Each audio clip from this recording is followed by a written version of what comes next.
बिस्मिल्लाहिर्रहमानिर्रहीम। अस्सलाम वालेकुम स्टूडेंट।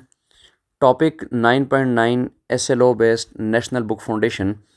डायफ्रैक्शन। डायफ्रैक्शन एक प्रॉपर्टी है वेव्स की और उसको हम डिटेल से देखेंगे। इसको पहले डिफ़ाइन करते हैं। द बेंडिंग ऑफ वेव्स, ये वेव प्रॉपर्टी है। The bending of waves around the edges या कॉर्नर, ठीक है, शार्प एजेस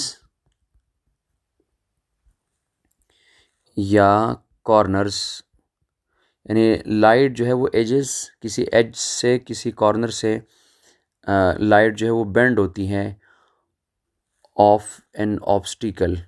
कोई भी आपके पास रुकावट है, कोई ऑब्स्टिकल है, कोई मटेरियल है, उसके एज पे या उसके कॉर्नर पे लाइट बेंड होती है।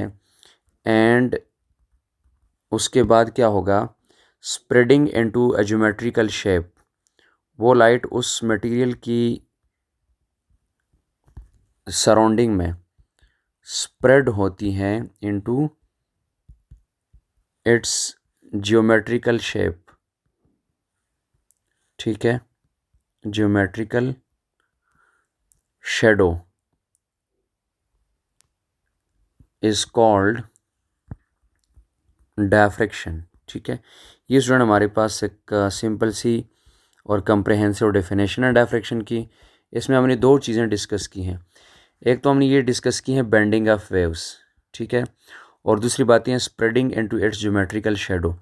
किसी भी ऑब्स्टिकल को अगर आप रखते हैं लाइट के सामने या किसी भी वेव के सामने, तो उस ऑब्स्टिकल के शार्प एजेस या कॉर्नर से लाइट बेंड होती हैं, तो इसको हम डायफ्रैक्शन का नाम दे रहे हैं। ठीक है, एक डायग्राम के थ्रू इसको देखेंगे।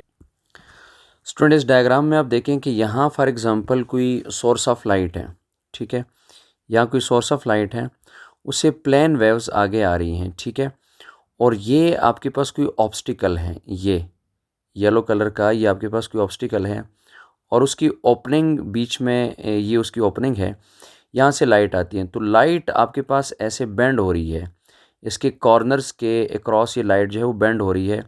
तो लाइट की इस बेंडिंग को हम कहते हैं कि ये हमारे पास क्या है? डायफ्रैक्शन है। ठीक है, इसमें स्टूडेंट अगर हमारे पास गैप वाइड हो, जिस तरह ये आपको इसी डायग्राम में नज़र आ रहा, बड़ा गैप है बीच में, स्लिट्स ओपनिंग ज़्यादा है, तो आपके पास स्मॉल डायफ्रैक्शन इफेक्ट जो है वो ऑब्ज़र्व होगा। लेकिन अगर इस गैप को थोड़ा छोटा किया जाए या स्मॉल आपके पास गैप हो, तो स्लिट आपके पास छोटी हो, तो आपके पास लाइट की बेंडिंग जो है वो अच्छी खासी हो जाती है। तो लाइट की बेंडिंग आपके पास अच्छी खासी लाइट बेंड हो जाएगी अराउंड दैट ऑब्स्टिकल। तो इसको हम कहते हैं डायफ्रैक्शन का फिनोमेना। अगर हम डायफ्रैक्शन फिनोमेना ऑब्ज़र्व करेंगे तो स्टूडेंट, जैसे आपको मैंने कहा, तो हम इसको रिपल टैंक में, आप लोगों ने 9th-10th क्लास में रिपल टैंक एक्सपेरिमेंट किया होगा, उसमें रिपल टैंक में हम क्या करते हैं, वाटर वेव्स में हम डायफ्रैक्शन का फिनोमेना ऑब्ज़र्व जो है वो कर सकते हैं, और हमने किया हुआ है। ठीक है, रिपल टैंक में हम को ऑब्स्टिकल रखते हैं और उसके दरमियान जो है वो सेपरेशन देते हैं और लाइट उसमें से पास करती हैं, तो लाइट जो है वो आपके पास बेंड होती है। स्टूडेंट, इसमें एक बहुत इंपॉर्टेंट पॉइंट है कि बेस्ट डायफ्रैक्शन आपके पास कब हो सकती है, यानी लाइट बहुत अच्छे तरीके से डायफ्रैक्ट कर जाए और ख़ूब डायफ्रैक्शन हो और बेहतरीन किस्म की डायफ्रैक्शन हो।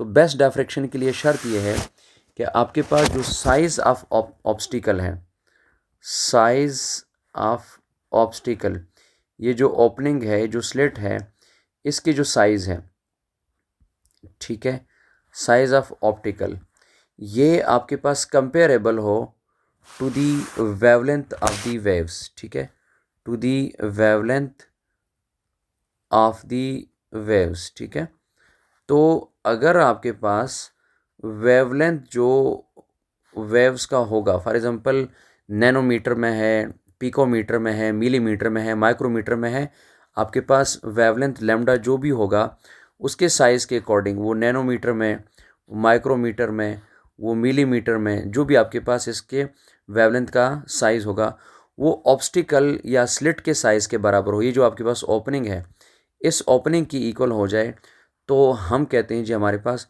बेस्ट डायफ्रेक्शन जो है वो पॉसिबल है।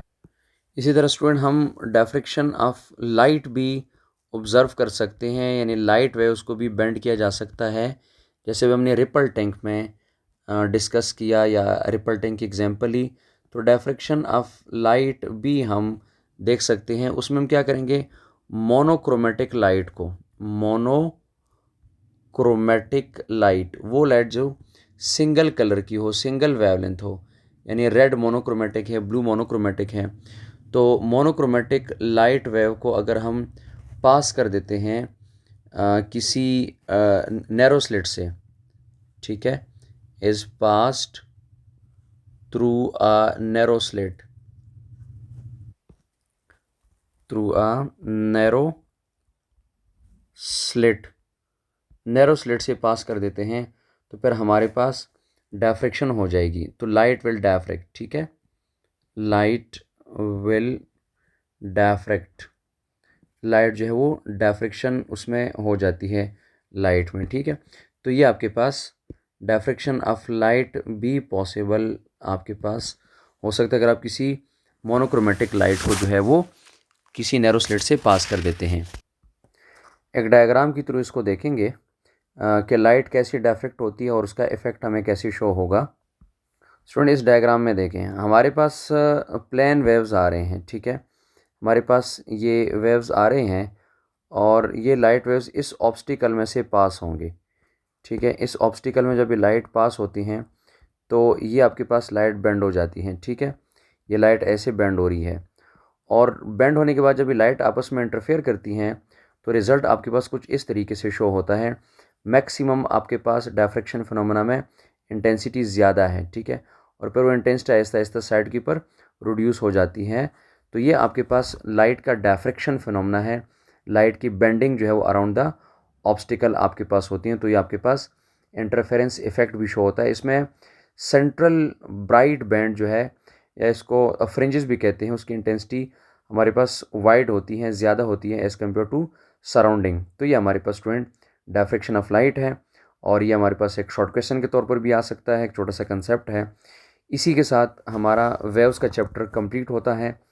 अगले यूनिट को हम स्टार्ट करेंगे अगले लेक्चर में। अल्लाह हाफिज़।